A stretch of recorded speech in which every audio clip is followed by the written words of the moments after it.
Daniel Craig says he likes going to gay bars. Speaking on a podcast, the 007 actor admitted he used to get into fights at, quote, hetero bars during his single years. So he started going to gay bars in order to avoid all that aggressive masculinity. Listen.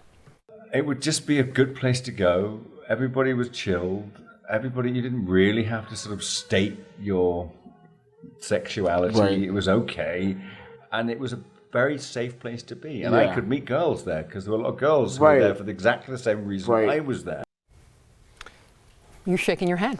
Well, no, we had an interesting conversation about this earlier. So I take this very bluntly. I totally got what he was saying. I just get to A to B. But Erica's take on this really made me rethink it. Me too. So maybe because I thought it was great that 007 masculinity was saying this, and then Erica said this is more nuanced. So I love your take. I want to hear it. Well, when you say like the 007 masculinity or aggressive masculinity, it kind of speaks to me as if you're a gay male, you can't have masculinity or aggressive masculinity.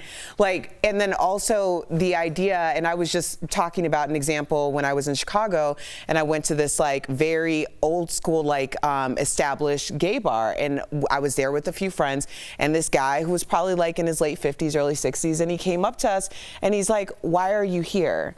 And it wasn't that, and I understand like there are places that are very much welcoming to everyone, but we were three young girls in there, and you know, it was all about us, and he was basically saying this is our safe space.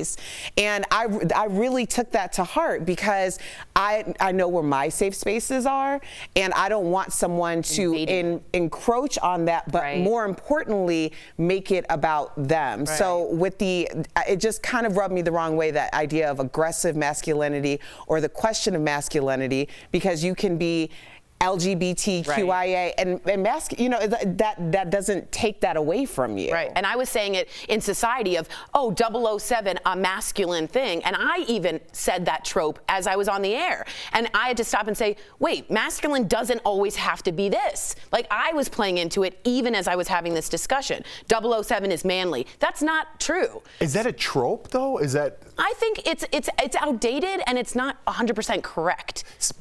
This is where I'm learning. It's not offensive. This is where I'm learning too, because when I think of like a bar or like what 007's talking about, I think of the guy who just watched a fight at Buffalo Wild Wings. He watched UFC. So I get what he's saying. But then when I hear Erica talk, I'm like, I got a lot to learn. Me too, because y'all have never seen a fight at a gay bar. I mean, come on. No, I would not associate a fist fight at a gay bar. I wouldn't. I used to. Y'all haven't been to enough gay bars. No, I'm just saying. Don't hold up, because that's not true. I used to live above a gay bar for 10 years in West Hollywood, and every night I would go down there. I would just get like a bite to eat. This was a long time ago, but that became like my home, and I never witnessed fights, aggression. I never had to fear like being hit on. So I think there is a degree where this is true, but I like your nuanced explanation because it makes us unpack it a little bit more. Totally. I've been to Tom Tom a bunch, no fights. Tom Tom's not a gay bar. It's in West Hollywood. Yeah, it's not a gay bar. Doesn't mean it's a gay bar. No.